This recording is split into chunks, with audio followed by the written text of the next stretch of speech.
hip. I really dig those styles they wear. And the southern girls with the way they talk, they knock me out when I'm down there. The Midwest farmers' daughters really make you feel alright. And the northern girls with the way they kiss, they keep their boyfriends warm at night. I wish they all could be California. I wish they all could be California. I wish they all could be California girls. The West Coast has the sunshine and the girls all get so tan. I dig a French bikini on Hawaiian Island girls by a palm tree in the sand. I've been all around this great big world and I've seen all kind of girls. Yeah, but I couldn't wait to get back in the States, back to the cutest girls in the world. I wish they all could be California. I wish they all could be California. I wish they all could be California girls.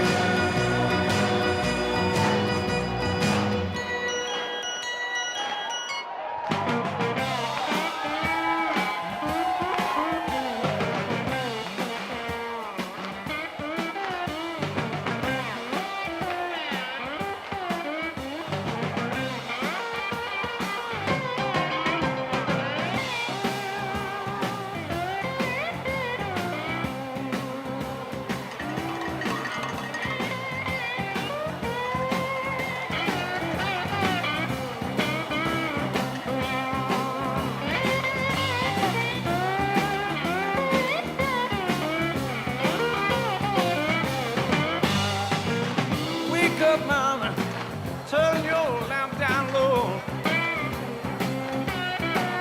I'll say now, wake up, mama, turn your lamp down low. You got no nerve, baby, your papa go down from your door. All right. I woke up this morning, had them Statesboro blues. I said I woke up this morning, had them Statesboro blues. So bad, I looked over in the corner, baby, and Grandma seemed to have them too.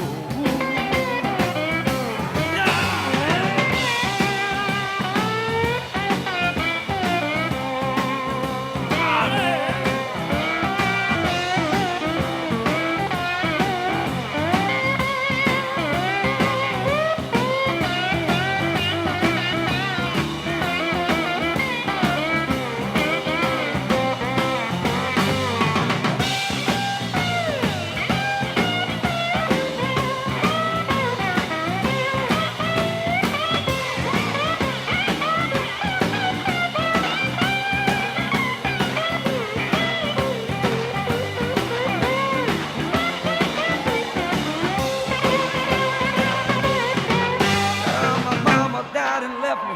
My papa died and left me. I ain't good looking, baby. Someone sweet and kind. Going to the country. Baby, do you wanna go?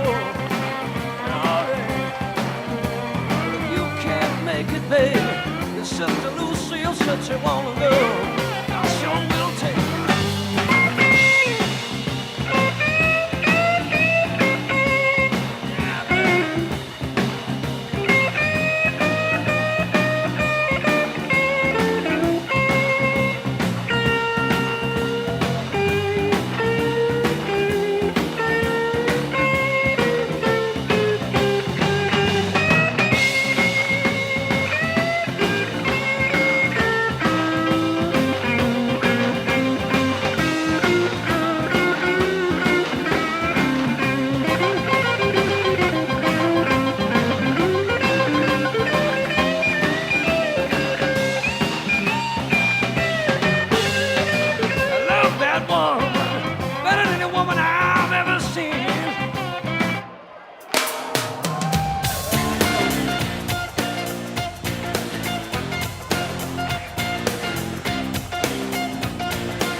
just like a road that you travel on when there's one day and the next day gone. Sometimes you bend, sometimes you stand, sometimes you turn your back to the wind. There's a world outside the darkened door where blues won't haunt you anymore.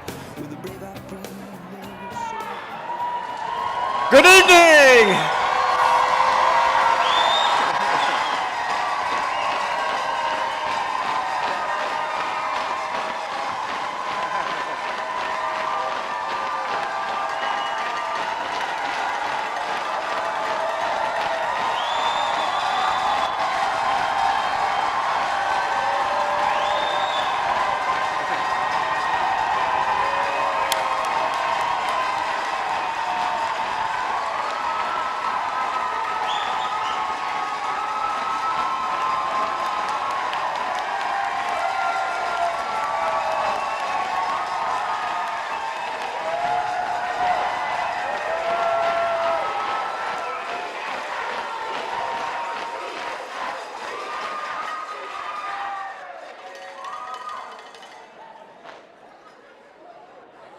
Are you all ready? Yeah. So welcome again to the 76th Annual All-America City Award. My name is Derek Okubo, and I'm more than honored to be your MC tonight. It's good to see you again after the opening ceremony. Hasn't been a great few days, yeah? As you know, we're here tonight to honor all the good things that you are doing in your communities. You're a model for all these other communities around the country as far as coming together, working as a team to address the challenges that are unique to your own communities. So it has been an amazing few days. And again, you're examples of the remarkable things that our country can do if they choose to do so. And you chose to do so.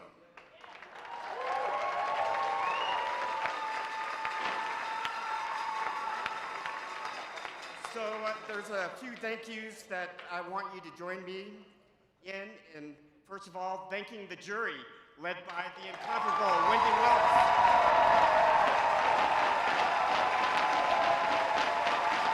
Can we have the jury members please stand? Give us a wave.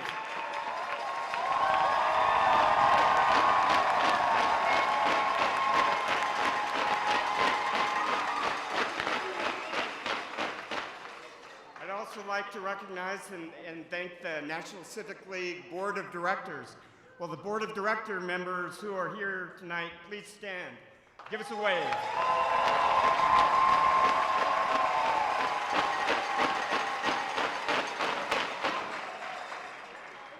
And I'd like to thank the National Civic League staff. And especially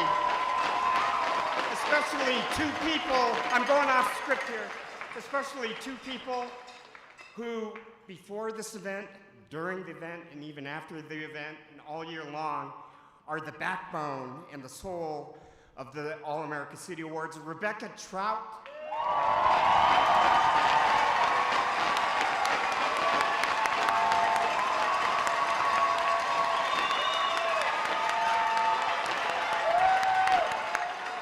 And in the back there, Kathy Hamilton.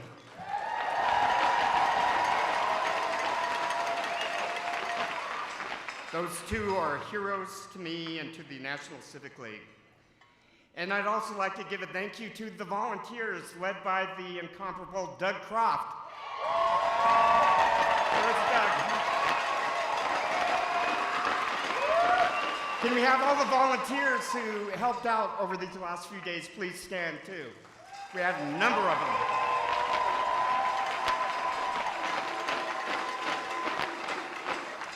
And we'd like to thank our sponsors, particularly Southwest Airlines, the official airline of the All-America City Award, for the past 17 years. Also, CGI Digital, Amazon, Mission Square Retirement, Broadview Capital, and many others. So the League thanks you for your ongoing support to make this event possible. With that, I'd like to welcome to the podium here the president of the National Civic League, Doug Linkhart.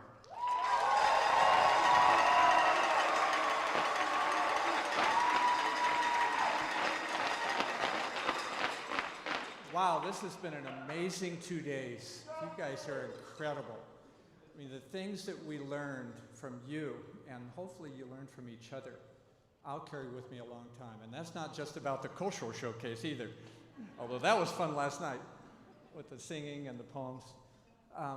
You know, we learned, I think, that talking about environmental sustainability is not just about the environment. You know, it's about sustainability, it's about affordability, it's about economic development, it's about food insecurity, it's about nature, about parks and rec and roads and really everything you do. Disasters and dealing with, you know, the aftermath. So it was really heartwarming and informing to see all of you weave that into your daily conversations of what you do in your communities. At the same time, what I talked about the opening night, you know, you're dealing with these national headwinds of democracy struggles and struggles around climate change and the wording that we use and what do we believe and fake news and what do we believe. So you're dealing with all of that that's coming from the national level. And you're also dealing with local challenges, polarization, you know, people not trusting each other as much, people showing up at city councils and yelling at their council members or at each other, apathy, you know, I mean, that's always been an issue, but it seems like a lot of people are just dropping out because they don't want to be part of this. You know, they don't talk politics anymore, so they don't want to vote even. And yet, despite all of that, you're making progress. You know, cities, counties, local governments have always been the place where we make progress. And the outcomes show that. I used to work with neighborhood associations and HOAs, and sometimes they would have, you know, conflict, strife. And I would just say, you know, just do something positive. Go build a community garden together. You know, build a monument, pick up trash, do something positive because that's what brings people together. Rather than talking about these fringe issues that may not have anything to do with your community, just do something positive. And that's clearly what you're doing, and that's what we're celebrating tonight, is the positive work that you do in your community. So thank you from the bottom of my heart.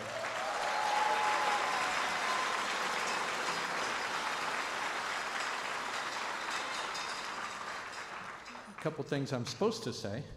Want to thank our board, our staff, and Derek acknowledged them, our sponsors, and I want to introduce our keynote speaker. The Honorable Derek Kilmer, Senior Vice President for U.S. Program and Policy at the Rockefeller Foundation and former U.S. Representative. Derek is leading efforts to engage domestic and global leaders, civil society actors, businesses, and institutions to advance issues core to the Rockefeller Foundation's mission. Derek served 6 terms in the U.S. Congress, passing landmark economic development legislation to help economically distressed communities. Kilmer served as the chairman of the Select Committee on the Modernization of Congress, which passed over 200 recommendations to make Congress work better. Can you imagine that? We were talking earlier, and he said he couldn't have left at a better time because, or maybe at a worse time, because things are not working as well. And thank you, Derek, for leading some of those reform efforts. Prior to being in Congress, Derek worked as a consultant for McKinsey & Company and for a nonprofit focused on economic development. He earned his undergraduate degree from Princeton and a doctorate from Oxford. Congressman Kilmer, come on up.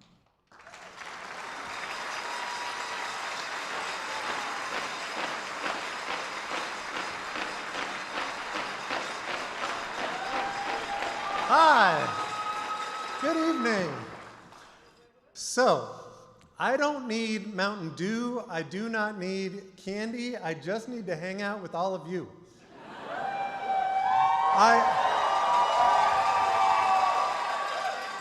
I filmed some of the shenanigans exercises before, and I sent it to, I have a 15-year-old and a 19-year-old. My 19-year-old responded, "They seem awesome." And my 15-year-old responded, "Very hype, Dad." You all are very hype. I want you to know that. So, you are very hype. There are at least 2 giant birds in this room. There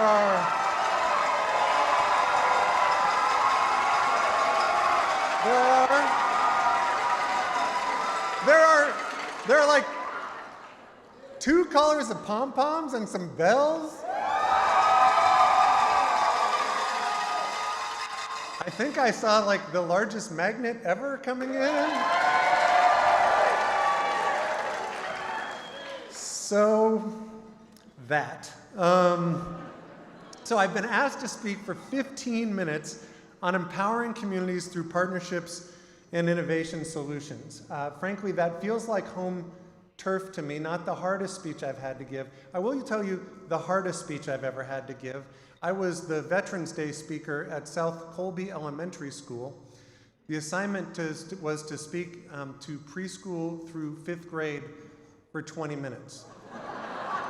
And I showed up at this gymnasium packed with preschool through 5th grade. And I went up to one of the teachers that I knew and I said, 20 minutes?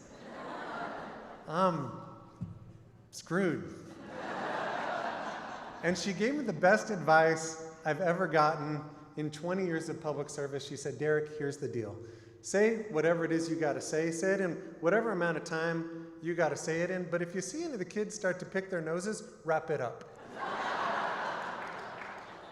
So I want you to know if someone near you starts digging for gold, I'm bringing this in for a landing, okay? I'm gonna be very responsive. Listen, we are here tonight not simply to celebrate cities, but to celebrate communities.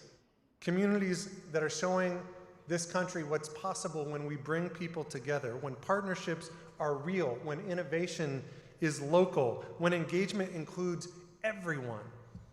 What's possible is creating more of the stuff we want and less of the stuff we don't want.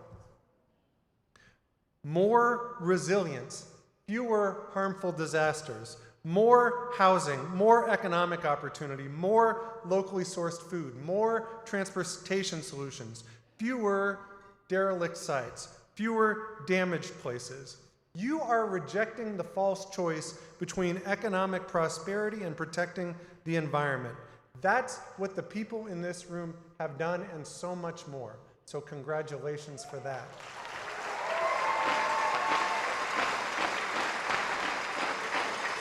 So that is a thread I've seen time and time again in my time in Congress and community meetings and now at the Rockefeller Foundation.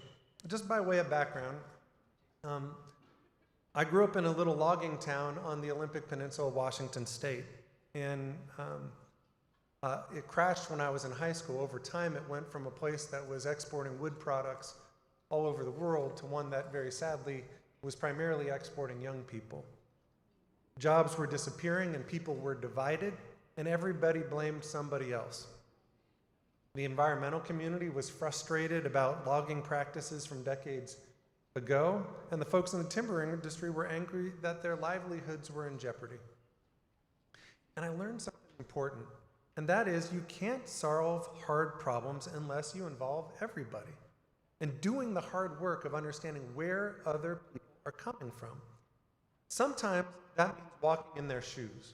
Sometimes it literally means taking a walk with them. Seriously, there's research that shows that when people physically move together, they're more likely to build understanding. Even diplomats are trained. If talks stall, go take a walk. Add some snacks, and you basically have a bipartisan breakthrough. So that brings me to a walk I'll never forget. I ran for Congress in 2012, and one of the things that bummed me out more than anything else was that in the 20 years since I had graduated high school, the dialogue between the timber industry and the environmental community really hadn't progressed. It was still sort of the Hatfields and the McCoys and people, lobbing bombs at one another. And it was a dynamic that wasn't working for our community. The economy was suffering, forest health was suffering. We had far too many lawsuits and far too few solutions. So when I got in office in 2013, we decided to take a risk.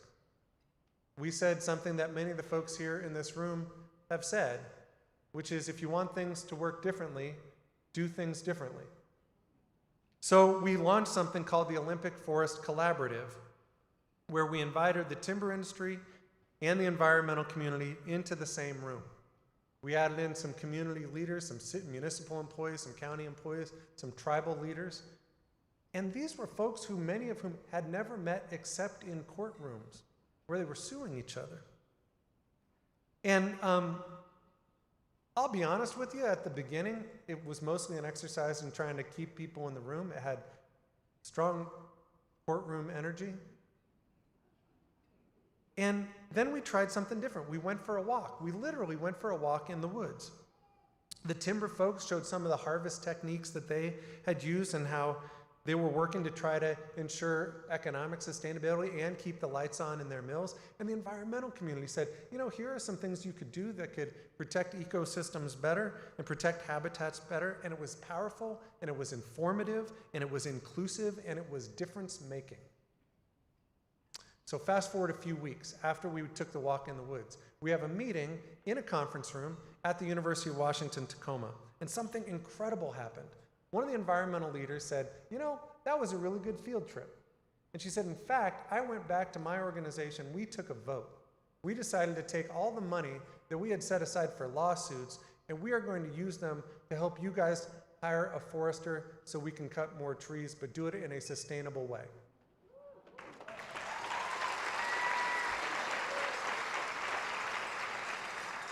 I gotta tell you, I almost fell out of my chair. And since then, that Olympic Forest Collaborative has launched multiple successful timber sales. It has protected ecosystems together. It has stopped treating meeting rooms like courtrooms, and it has changed the game. And that's just one example of the type of work that we're celebrating tonight. That effort showed that economic opportunity and environmental sustainability aren't mutually exclusive. They're two sides of the same green, valuable coin. And then when we are inclusive in engaging people, when people are at the table, environmental sustainability can be real and it can be lasting. That's exactly the kind of work that the Rockefeller Foundation is proud to support. And that's why I'm here. Because the Rockefeller Foundation believes something bold, that the world's toughest challenges are solvable. We don't believe in parachuting in solutions. We believe in partnering with communities and empowering them and standing behind local leaders, not trying to stand in for them. That's our theory of philanthropy. We don't just fund programs, we bring people together. We don't just hope change happens, we bet on it. And we use every tool we've got. So take Blue Conduit, a small startup that the Rockefeller Foundation supported that's tackling a big, old environmental problem, lead pipes. During the pandemic, we saw a whole bunch of cities, including Buffalo and Flint, Michigan, and others, see a big spike in lead exposure because people were home more, they were using more water, they were drinking a whole lot of it. And Blue Conduit used artificial intelligence to predict where pipes had lead. No digging required, and it actually saved cities money and time. And since then, they've mapped over 1 million service lines, serving more than 2 million people throughout this country. And that's just one example of what happens when we invest in community-centered innovation. We also just launched something we called the Big Bets for America Fellows, where we're investing in more change makers like many of you here in this room, people who are creating jobs and protecting health and strengthening civic life from the ground up. Because we believe solutions are not going to fall from the top down, that they will be built brick by brick and block by block by folks like you here in this room. Building is hard. particularly at a time where it's easy to tear things down. In 1968, the former cabinet secretary by the name of John Gardner gave a graduation speech at Columbia University, and he talked about America's declining faith in institutions in 1968. And he talked about the importance of what he called institutional stewardship. And he said institutions need loving critics. He said institutions suffer from two problems. Either they have uncritical lovers who deny the sort of life-giving improvement that institutions need to get better. He said institutions also suffer from unloving critics, people who treat institutions and communities like the piñata at the party and seek to tear them down. You know, we've got a lot of unloving critics in our country. These days, it's easy to bash institutions. I know that I was part of an institution that, according to recent polling, is less popular than head lice, colonoscopies, and Nickelback. But Congress is not alone in this. The public has lost faith in the media. It has lost faith in the business community. You know, it's lost faith in religion. You know you're in trouble when we've lost faith in faith. But you know what people still have faith in? Their local communities, civic leaders, you. That's what people have faith in.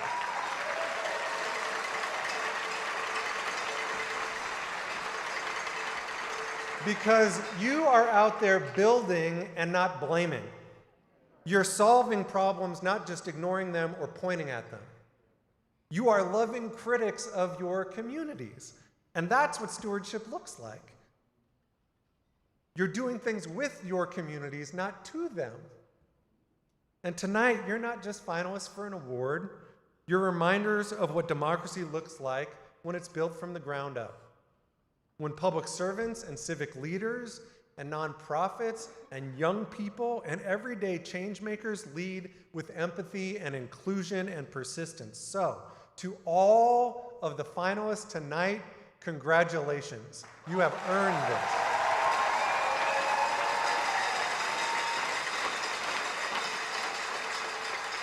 And my encouragement to you is keep engaging, keep participating, keep involving all of those folks, even if initially you have to have that strong courtroom energy and look for opportunities to get people to walk in each other's shoes.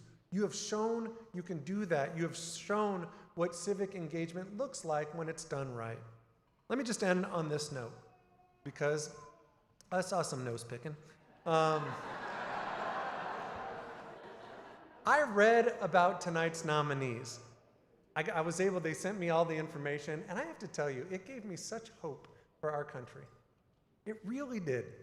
Hope that you are all doing work to make things better. Hope that our country will be stronger because of the work happening in your communities. Hope that we can build environmental sustainability through civic engagement, just like that forest collaborative in my neck of the woods. You give me hope. You know, Rabbi Jonathan Sachs once said there is a difference between optimism and hope. Optimism, he said, is a passive virtue. It is the belief that things will get better. He said hope is an active virtue. It is the belief that together we can make things better. He said it doesn't take courage to have optimism, but it does take courage to hope. Tonight, I am looking at a room full of loving critics who give me hope. People who are not just dreaming about better communities, but people who are doing the work together to make things better.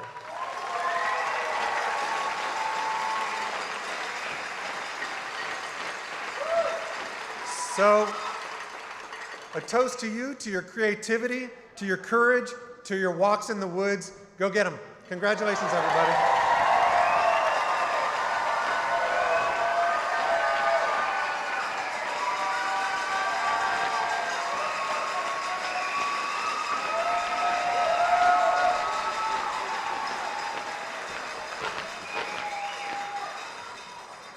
Thank you, Congressman.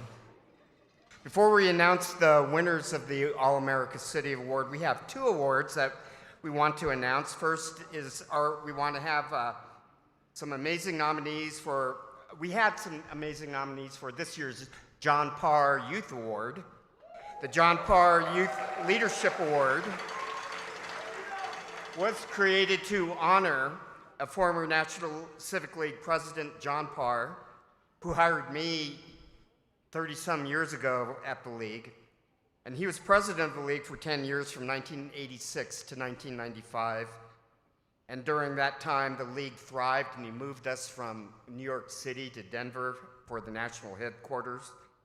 Unfortunately, he passed away tragically, and we miss John and his leadership very much. And so we honor him with this Youth Leadership Award. Presenting the John Parr Youth Leadership Award is Iola Fortune, the league board member and vice president of impact programs at the United Way Worldwide. Iola.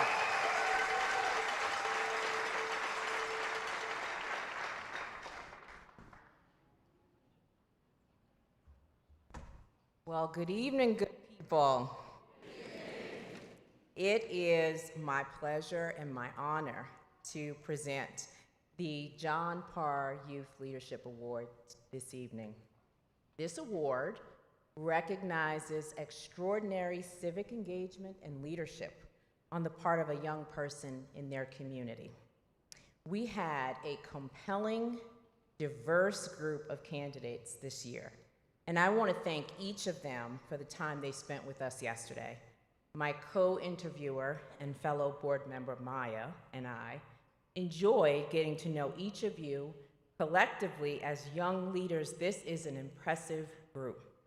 Collectively, they have stepped up to serve as class presidents. Some have served on mayor's youth councils. And as part of that work, they have collectively ensured that the voices of their peers inform school and community decisions. They have worked to advance inclusion by creating spaces where diverse perspectives can be heard to better address the specific needs of all community members. This includes the LGBTQ community, immigrant communities, individuals with developmental delays and disabilities, young people struggling just to stay in school or to obtain jobs, and individuals in their communities who have experienced violence, hunger, and homelessness. Many of them share a passion in using their voices and working collaboratively with others to address the impacts of environmental change and to create solutions like green jobs, improving water quality, and increasing awareness. So I salute them for all the contributions they have already made and for the difference they will continue to make in the years ahead. We have many challenges before us as a country, and this generation of leaders needs to be nurtured, they need to be developed, and they need to be empowered to co-create solutions that strengthen communities and ensure that we all can thrive. The winner of the Youth Leadership Award will receive 2 round-trip tickets, courtesy of Southwest Airlines. As you know, they are the official airline of the All-American City Awards. Nominees, please stand when I call your name. The finalists are Darrenese Hunter from Leominster, Massachusetts.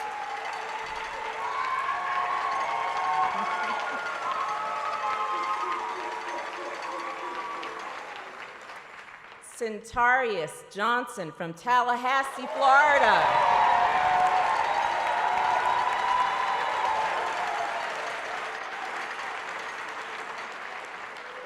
Nina Lee from Chelsea, Massachusetts.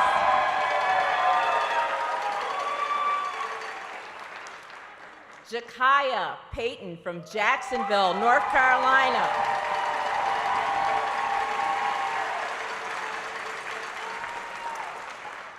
Sheridan Ray from Austin, Texas.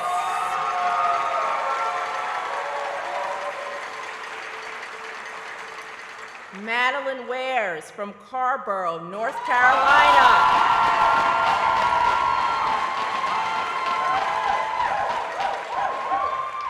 And Summer Wayne from Port St. Lucie, Florida.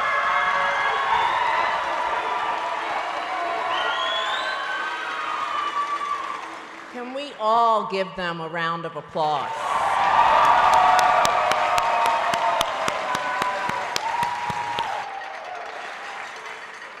And the winner of this year's John Parr Award is Sheridan Ray.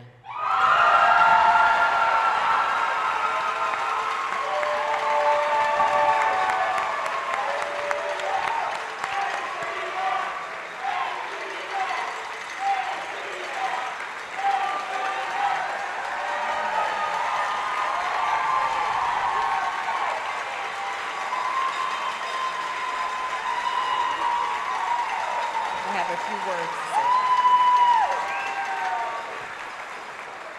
say. Sheridan stood out amongst her peers because of her passion for engaging community members to take concerted action to address climate change.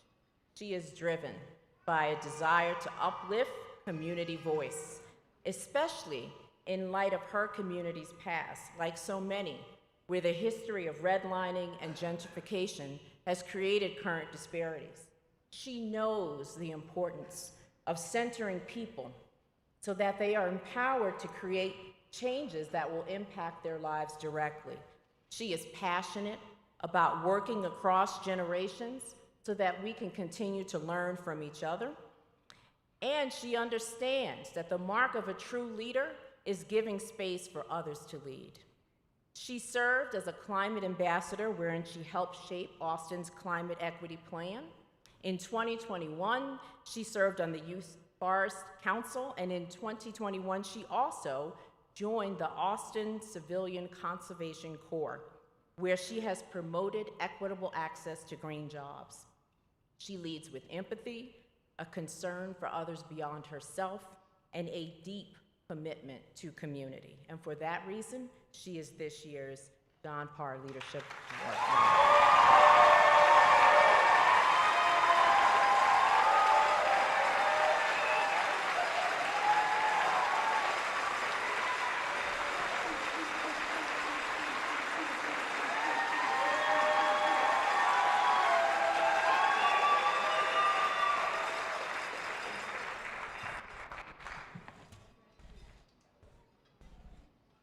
Congratulations, Sheridan. And a big thanks to Maya Como and Iola Fortune for their time to interview all of the nominees for the John Parr Youth Leadership Award. One more award before we get to business. The Social Media Award for communities. Presenting the Social Media Award is Doug Croft, longtime lead volunteer for the All-American City Awards. Doug, come on up.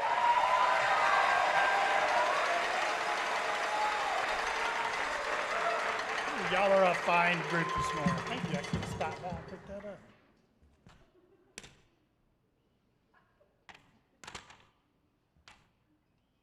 Can I do this without glasses? Just don't take the chance. The Social Media Award, as you know, is given the best use of social media and online platforms as a finalist for the 2025 All-American City Award. So there are nominees, and they are Carborough, North Carolina,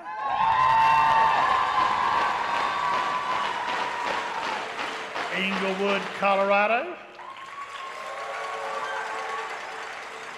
Jacksonville, North Carolina,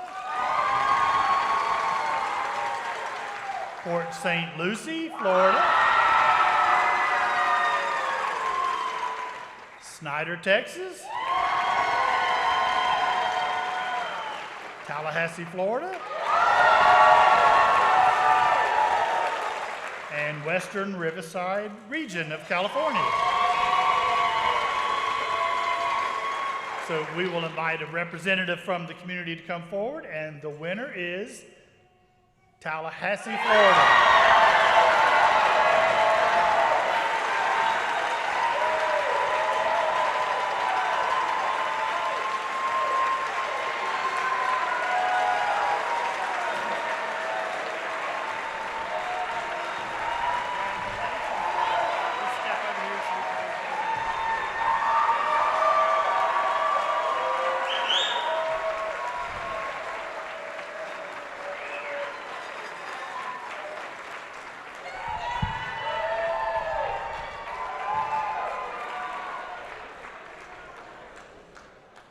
All right.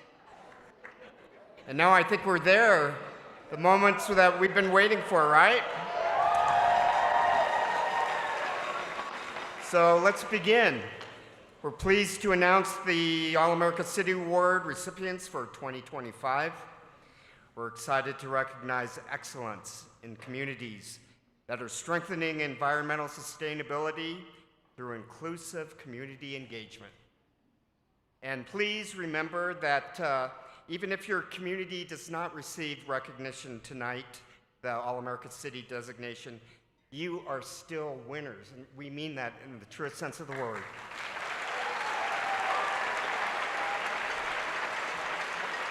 And you can proudly proclaim that you were a finalist for the All-America City Award. Like I said on opening night, there were a lot of folks who wanted to be here, and they did not make the cut. You guys did. So congratulations. So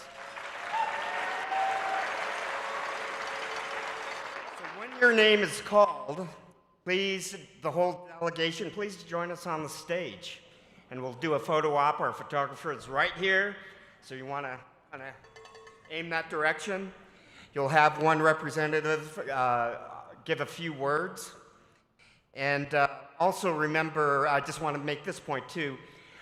The winners will not be announced alphabetically. It's all random. It's not in any order as far as how folks finished in the voting or anything like that. It's all random. So it does not reflect any ranking. So here we go. So join me in welcoming Adam Carlisle, Treasurer of the League's Board of Directors and Vice President of Labor Relations at Southwest Airlines, to announce the first 2025 All-America City.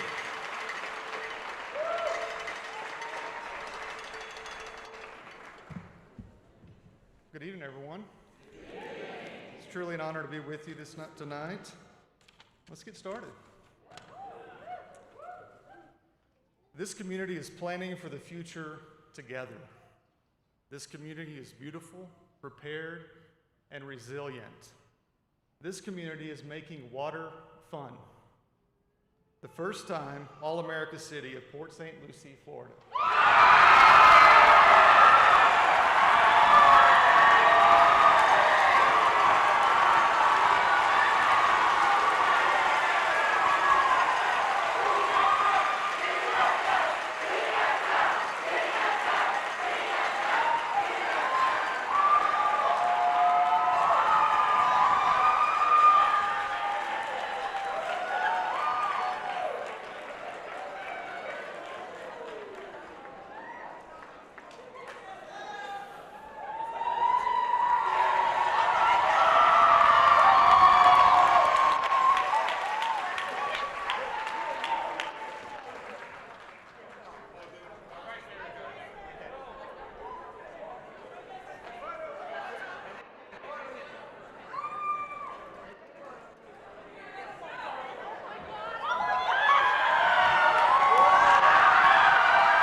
So before I talk about Port St. Lucie, I have to say, as the former president of the Florida League of Cities, I cannot be more proud that Florida is represented. Where's Tallahassee?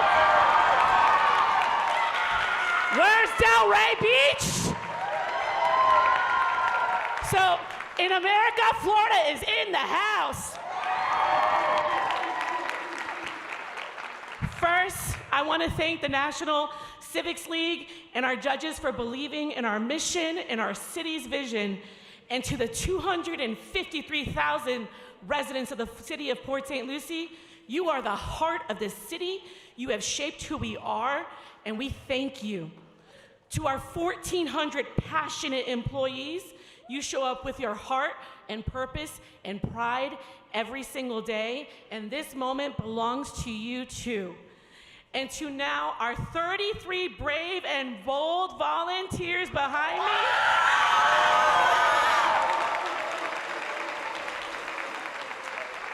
You trusted in your city and you jumped in and you crushed that skit. You were amazing. So now for the NASCAR portion, I've got to thank our amazing city sponsors. I'm going to go fast.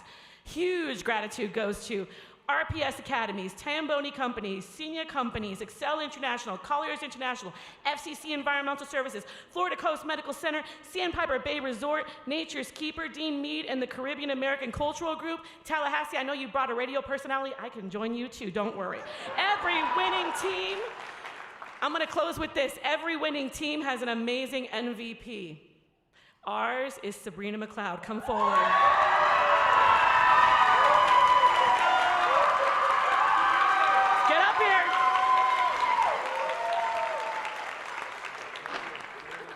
Sabrina, you have led with grit, passion, and you got us across that finish line. Thank you.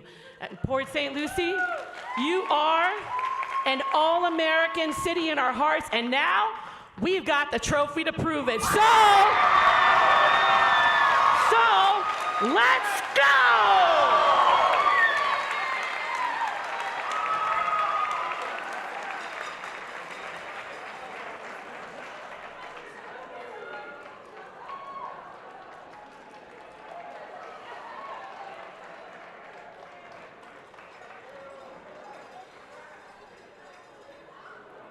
So next, I'd like to welcome Nikki Carroll, Government Relations and Strategic Partnerships Executive at CGI Digital, who will introduce our second All-America City.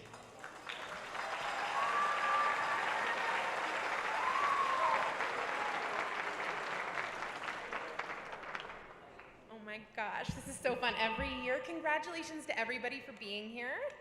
Let's get right to it. I know you guys are anxious. Collaboration and engagement are at the heart of planning in this community.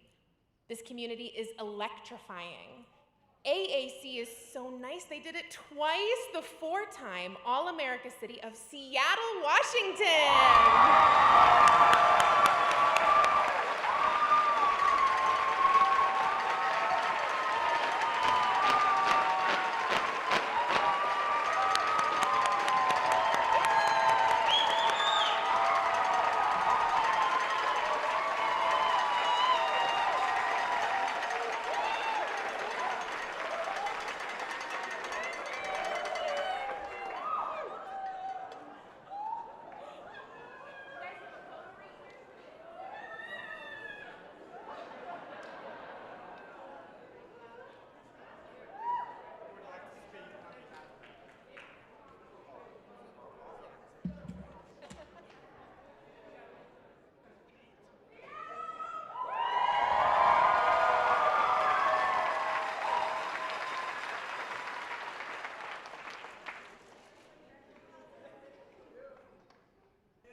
Better. I can't see that you've seen me. Oh my gosh. Whew. Oh my gosh. Thank you to the judges for this incredible honor. This award reflects the heart, the dedication, collaboration of our community partners, city staff. Oh my gosh. Working together on equity, sustainability, to make Seattle stronger.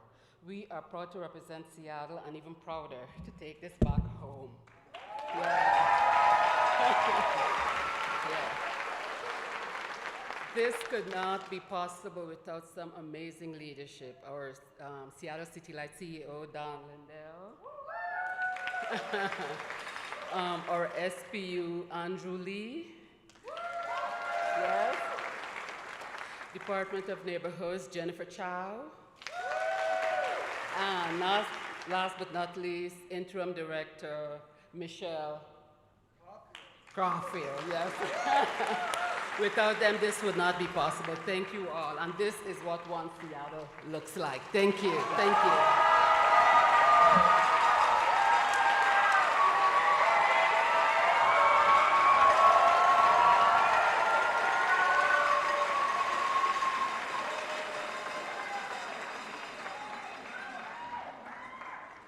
So we have 8 more to go. So the following 8, when you come up here, just for those that follow, just try to hustle a little bit, okay?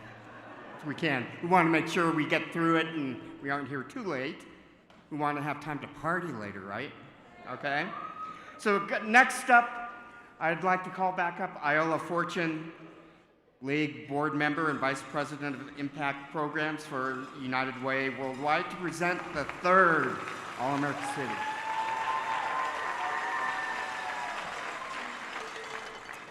All right, let's get it.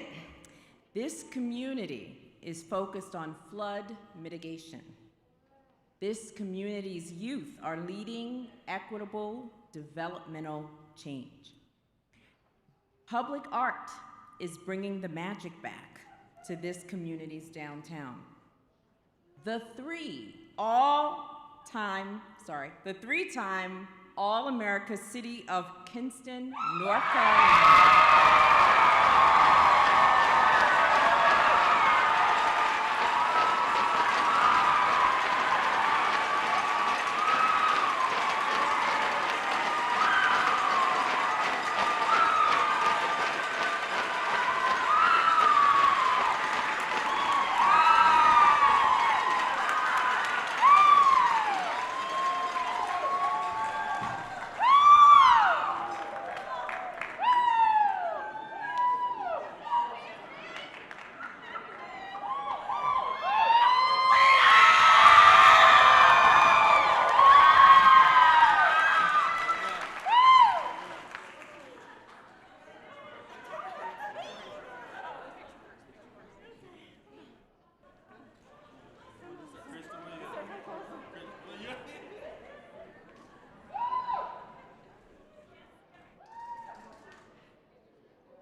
Thank you so much to the National Civic League for this amazing recognition. I am so proud of our community. I'm so proud to be from the great city of Kinston, North Carolina. Yes, give it up. We are a community that has had its fair share of challenges, but I believe that the leadership here at our city level, our mayor, Don Hardy, our city department heads, young people in our community, we're leading change. We're seeing those challenges as opportunities, and we're truly building community-led resilience. So thank you so much to the city of Kinston, our entire team, for being here.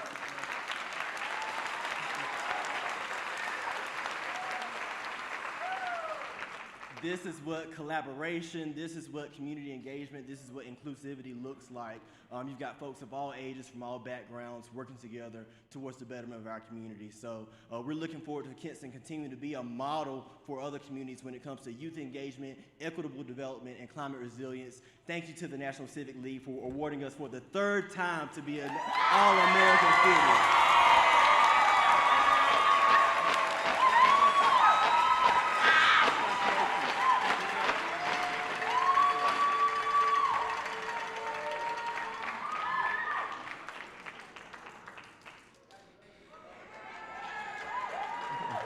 Mayor Ramiro Garza, who is also a League board member and mayor of All-America City of Edinburg, Texas, will present the 4th All-America City Award.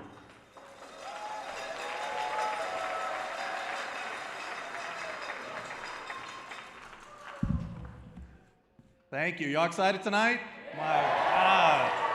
Amazing, amazing. Congratulations to all the communities. All right. This community is reimagining public spaces. This community is engaging residents in recycling campaigns. This community is renewing their river, the 5-time All-America City of Akron, Ohio.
Oh, thank you all so much.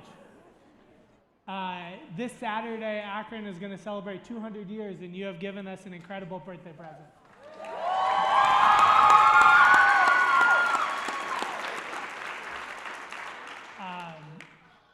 You know, Akron has done this a couple times before, but we're a new administration, and the two people behind me, Emma Lieberth Osborne and Lauren Marsh, have spent the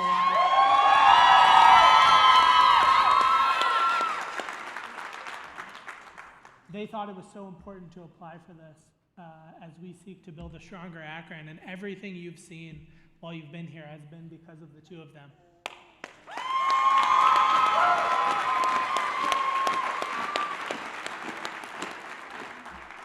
When we go back to Akron, we will be a better community because of all of your communities.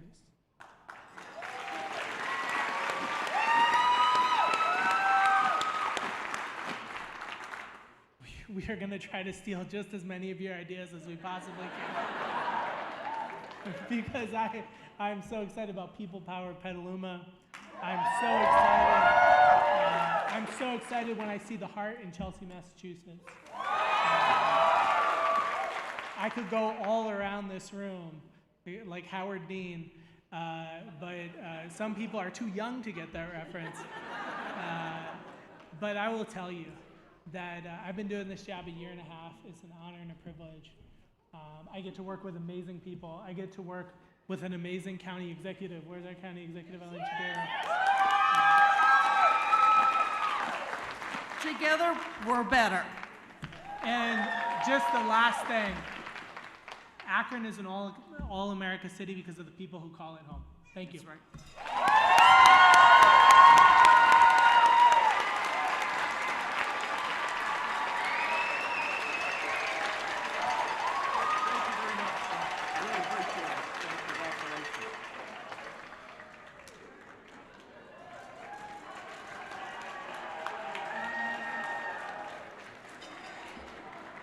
Jen Leschnauer, longtime league friend and former Bridging and Diversity Advisor with AmeriCorps, will present the next All-America City.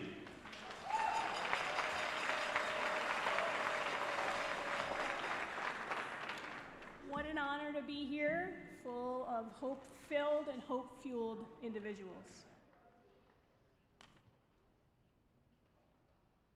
City number 5.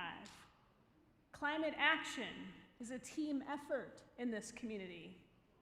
This community is restoring their shoreline. This community is investing in flood mitigation. The 5-time All-America City of Hampton, Virginia!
Good. All right. Way to go, all of you, and good evening. And it is really an honor and a privilege to be here today to spend so much time with all of you, all of the great cities who have been finalists, and watching your presentations. We've learned so much from you, and we have written down ideas of things that you are doing. I mean, as was mentioned earlier, there's nothing but winners in this room, and you know, some of us will take home the plaque and others won't, but just don't let that be a deterrent for you. Continue to do collaboration and equity and resilience and making your communities better. This team right here, they work so hard. I know there's those who put together our application, as well as you know, our team who kind of coordinated and worked on our presentation. I'm so proud of all the work that you've done and to help get us here. And this is to all of you out there working. I know our friends and family and staff are watching on YouTube and, you know, and really taking pride in this great moment. We thank all of you for your support in helping us become a 5-time All-American City. Thank you so much. Thank you to the National Civic League and the staff, the volunteers, the judges for supporting us. And you know, we are really appreciate all of you done, and really, really, really, really from the bottom of my heart, thank you so much for seeing the work that we've done and believing in what we've done and what we're accomplishing in our community. So again, congratulations to our team, congratulations Hampton, and thank you so much, and the best of luck to the rest of you.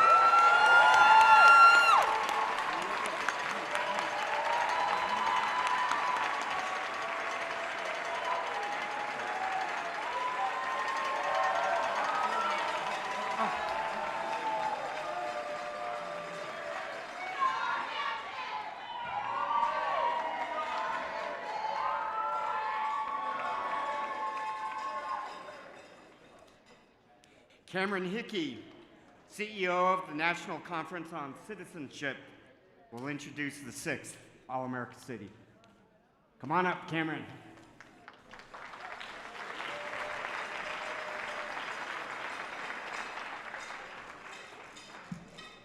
It's so great to be here tonight. There's just one word that keeps circling around my head, and that's wow. I find this is an electric experience. My first time here. Thank you all so much for letting me be a part of it.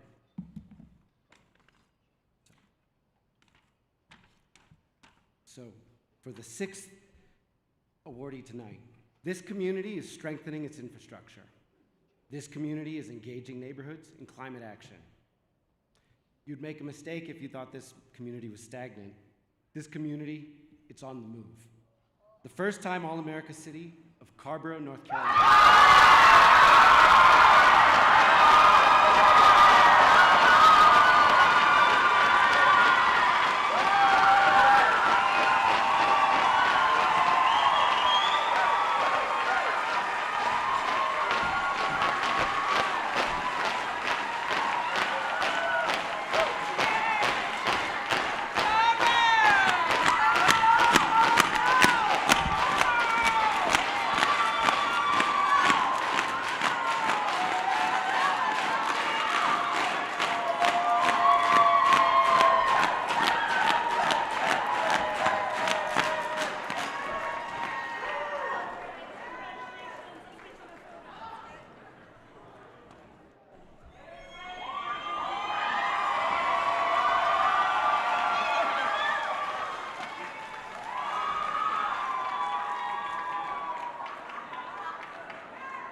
North Carolina!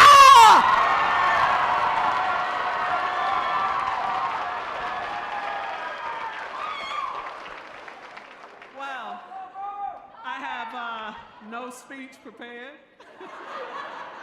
I see my friend Mayor Don over there. Thank you.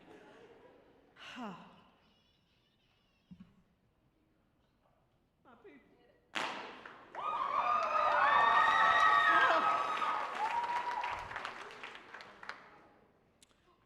I've been called a community mayor because I press with the people. That's what I do. We have this amazing town manager.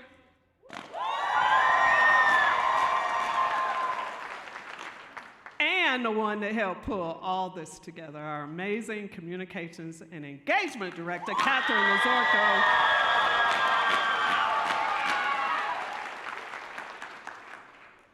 I ain't got time because they told us to hustle up. So thank you to the National Civic League for this very high honor. We worked really hard on this. It came together when we got in Denver. It came together. I said, y'all, we got to bring some energy, some fire. You know, the mayor gonna be dancing. Y'all got to pump it up. You know what I'm saying? So, Carrboro, let's go, let's go, let's go! Woo!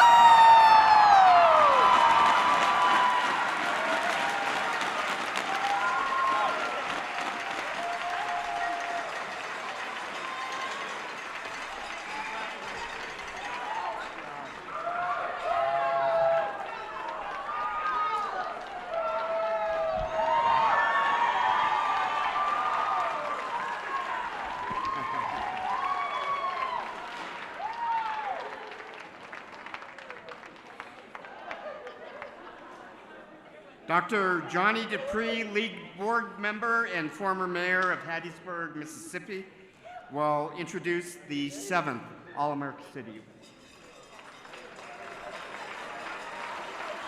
How you doing? You know, the word says that the number 7 is a complete number. And your birthday. It's such an honor for me to be here this evening to present the 7th award. This community is planning for its future by honoring its past. This community is creating green jobs. Housing health is a priority in this home of the blues. Oh, the first time All-American City of Memphis, Tennessee.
Well, I guess I'll do the honors. When I say big, y'all say Memphis. Big. Memphis! Big. Memphis! Yeah. I can't tell y'all what an honor it is to represent Big Memphis on the big stage. It's the right time, and Memphis is the right place. I couldn't accept this award without thanking all the people and the organizations that go hard for our city every day. Folks like the Binghamton Development Corpus Business Hub who we have here, Young, Gifted, and Green, Healthy Homes Coalition and HCD, the Memphis 3.0 team, and every resident in every Memphis community that advocates for what they want and what they need. April Steele from our innovation team who who pushed us to even pursue this award, our mayor, Paul Young, and every Memphian who wakes up with the goal of pushing our city forward. This is our first, but it won't be our last. And in the words of the great Memphian Donnie Young, Memphis, Memphis, Memphis, nothing but Memphis, the most beautiful land in the world. I'm excited to bring this win home, and I hope all of you will come take a walk in Memphis to really understand firsthand how great our city is. Thank y'all so much.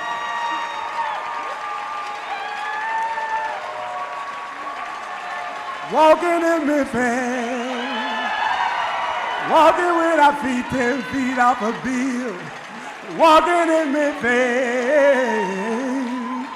enjoying how the city makes us feel.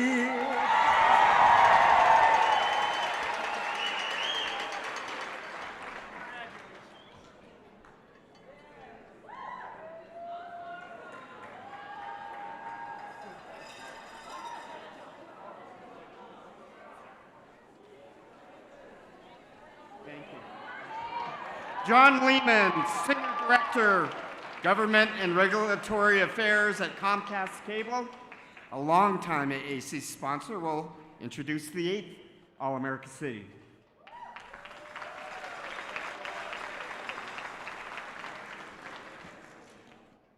Thank you. I love the energy here tonight.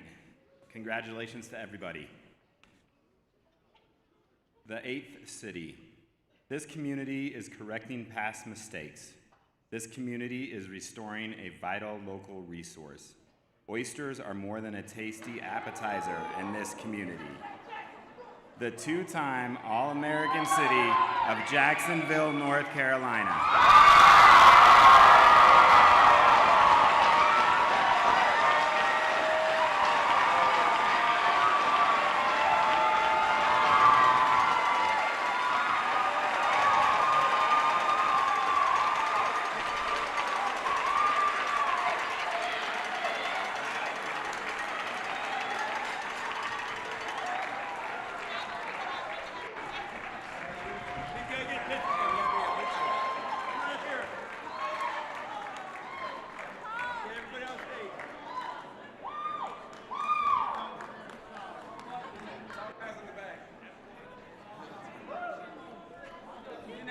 Get that picture in, let's say.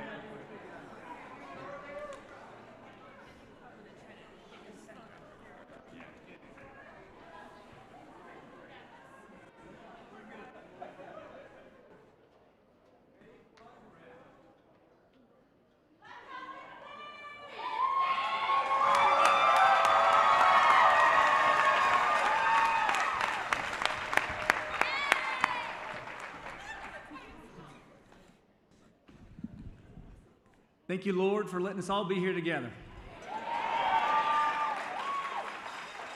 Thank you for listening and hearing our story. Thank you, Carborough. Thank you, Kinston.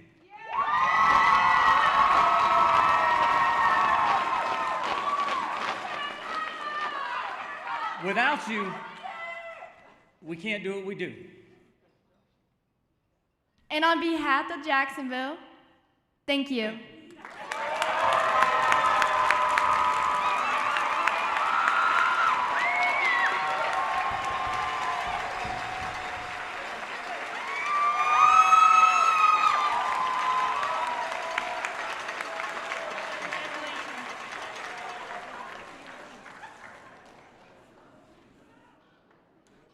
All right. Joining me now is Rachel Holteen, City Council member from the city of Wheat Ridge, Colorado, to provide the 9th All-America City.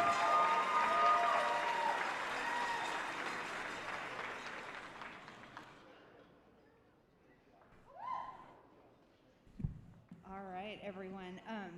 You know, I noticed that this year it's in a different hotel than last year, and I think it's because the energy the last night brings the house down, so they keep having to find new hotels. All right, I am so excited to be up here with the next award winner. This community is learning from past natural disasters. This community is turning down the heat. This community is winning its quest for clean air. the 3-time All-America City of Chelsea, Massachusetts.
Thank you very much. Thank you.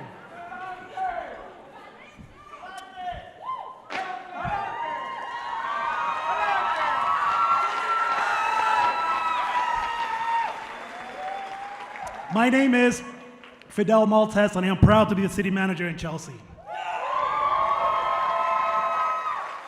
We are honored and humbled to accept Chelsea's 3rd All-America City Award.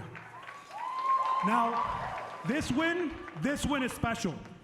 At a time when low-income and immigrant communities across our nation are under attack, we stand before you and proudly say, Chelsea is strong, Chelsea is united, and Chelsea is an all-American city in 2025.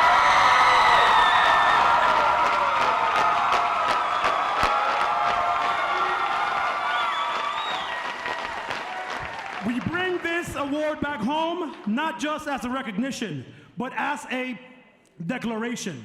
A declaration that the energy of our culture, the strength of our people, and the dreams that we carry each and every day will continue to shape a brighter, more just, and more inclusive future for everyone in Chelsea.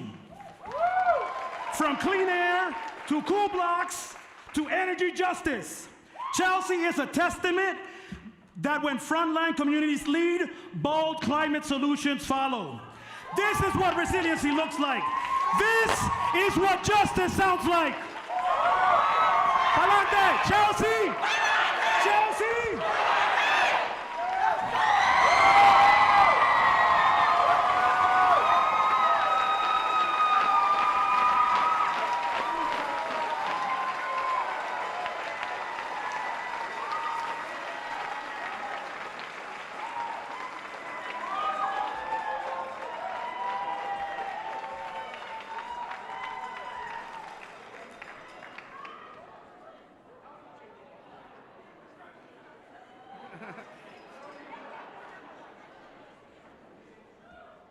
We've been keeping count. We're now at our 10th awardee.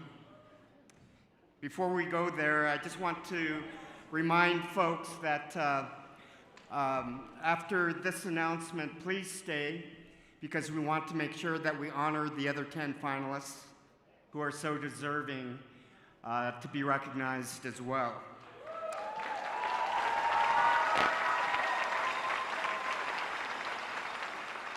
Unfortunately, there has to be 10. And for the 10th award, I'd like to have Heather Johnston, lead board member, Chief Operating Officer of Winthrop and Weinstein, to announce tonight's 10th All-America City.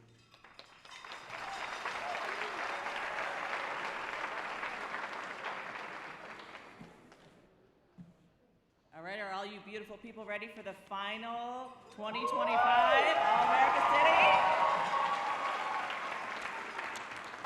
All right, this community is investing in its parks. This community is planning for a clean and renewable energy future.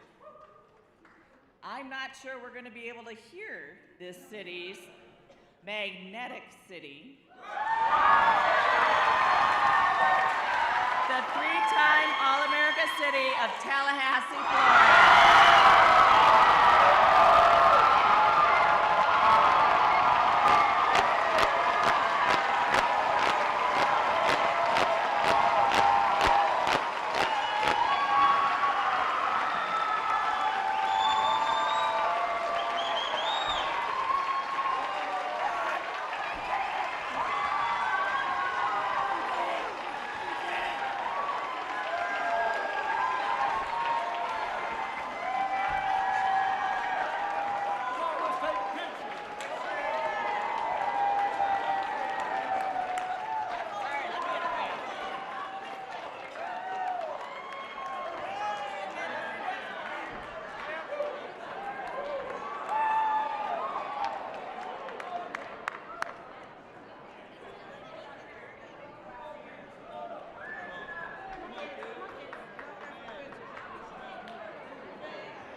First of all, can I have all the youth come join us down? Come on down.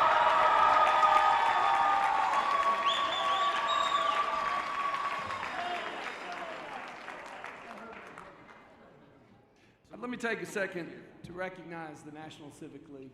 Not only has this been an absolutely amazing weekend, I think we can all agree, but for what you do, for what the National Civic League does each and every day in American society. Thank you so much for all the great work that you do. We did it. We did it.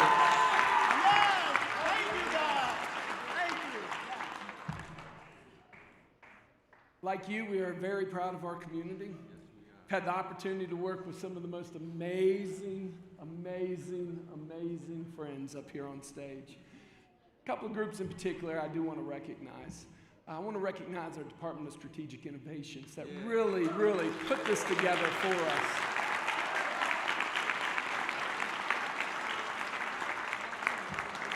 And if I could be so bold, where is my public information office team?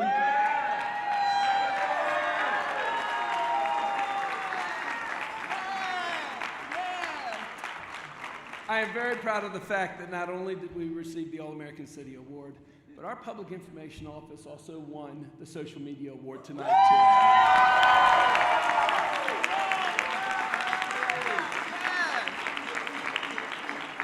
Tallahassee, I know you're live streaming, watching us. Robert, we're bringing it home to you, my man.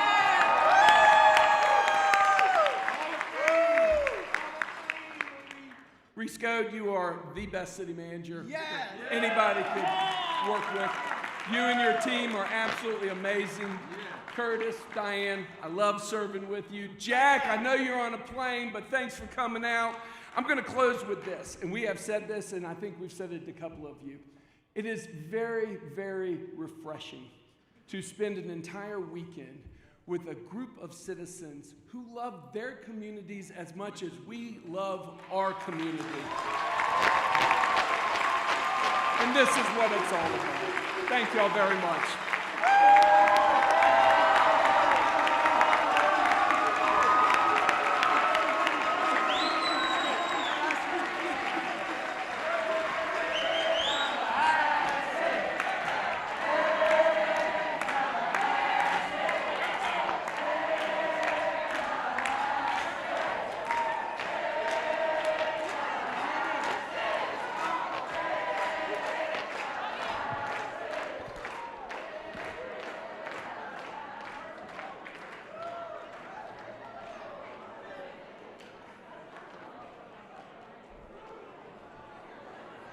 They're gonna give it, yeah, okay.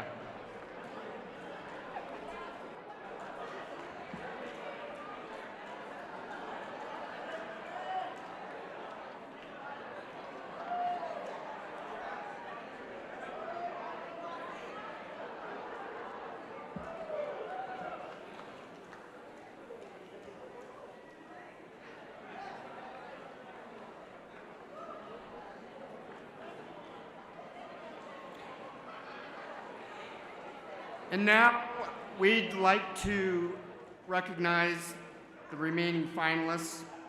When you hear your community name, please send up a representative to receive your finalist award plaque. And I am so proud of these 10. First up, Albuquerque, New Mexico.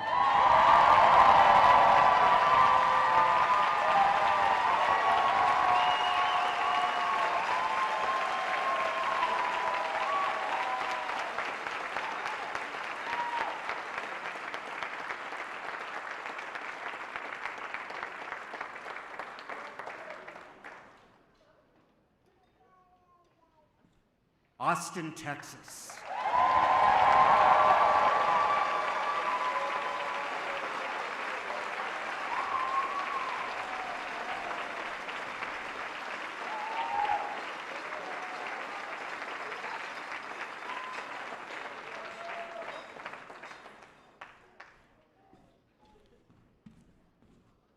Delray Beach, Florida.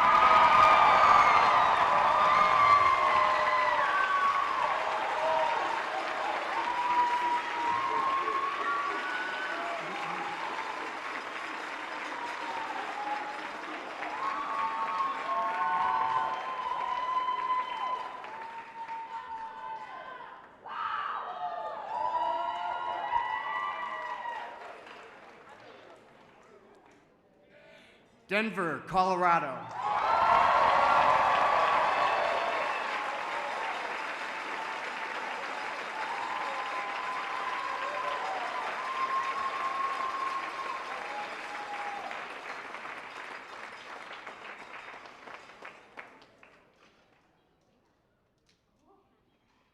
Inglewood, Colorado.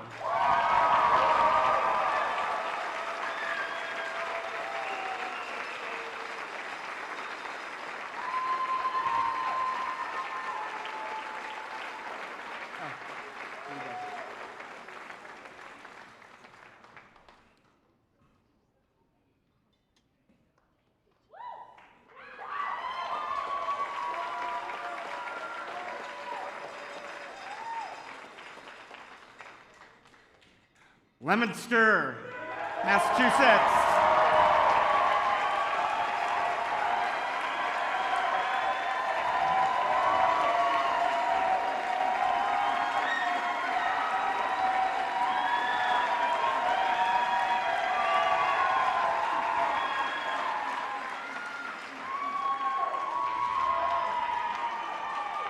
I'll admit one of my favorites, Petaluma, California.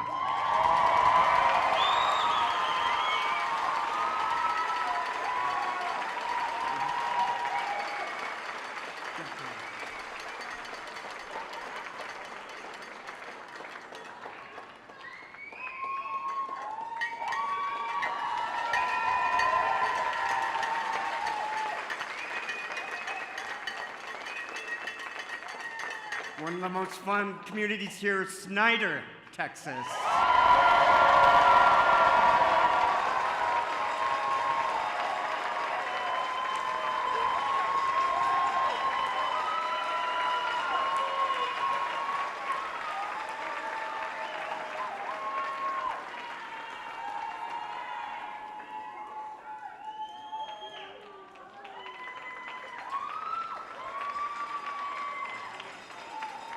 Proud community, Statesboro, Georgia.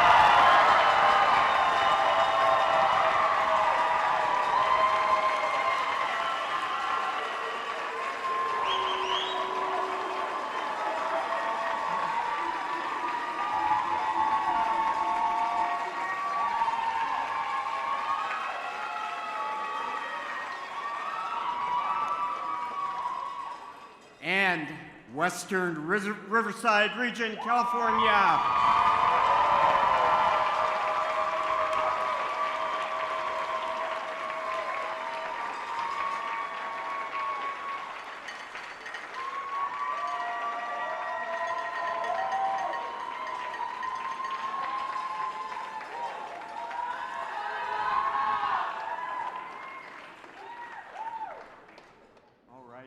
It's been my pleasure to be your MC at the opening and closing ceremonies.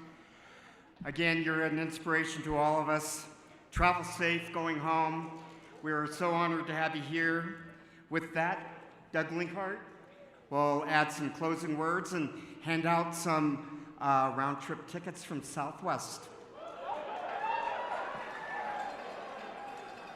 Congratulations. You guys are awesome. You really should be very proud of yourself tonight. Thank you so much for all the energy and enthusiasm that you brought. I'm proud to announce the theme for next year's awards. Now, every year we typically have a theme, like environment or health or education or whatever. Next year, we're really going to focus on the core of what you do and what we do, which is community. So it's not a specific theme about sort of like one topic, but really civic infrastructure, civic capital, involving your community, belonging, pride.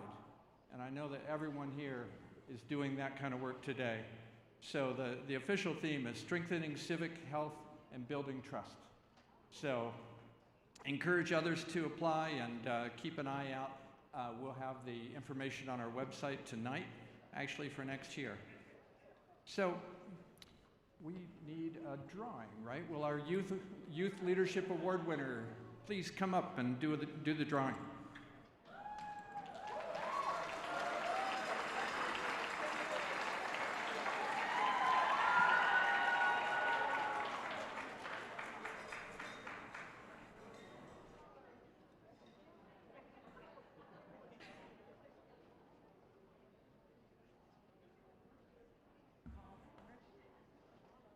Okay, it's gonna be 6951995.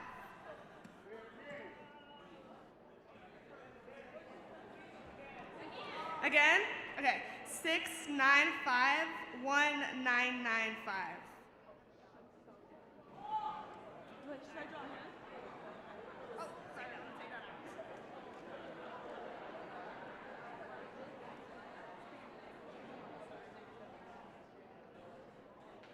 Keith H.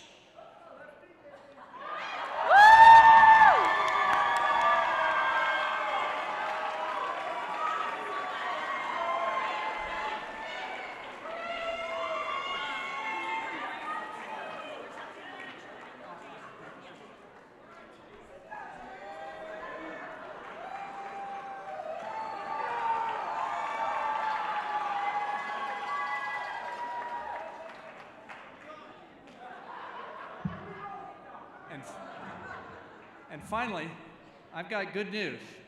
We found a way to bottle up all the energy, enthusiasm, hope, and can-do spirit in this room. It's right here, this All-America City program. We're going to take this to Fox News and MSNBC and the New York Times. We're going to take it to Congress, and we're going to take the positive energy of this room and spread it all across America, and you guys are the ones that are going to take it there. Thank you so much. We are across the way. Come join us for the party. It's right across, back up on the 38th floor, so please join us.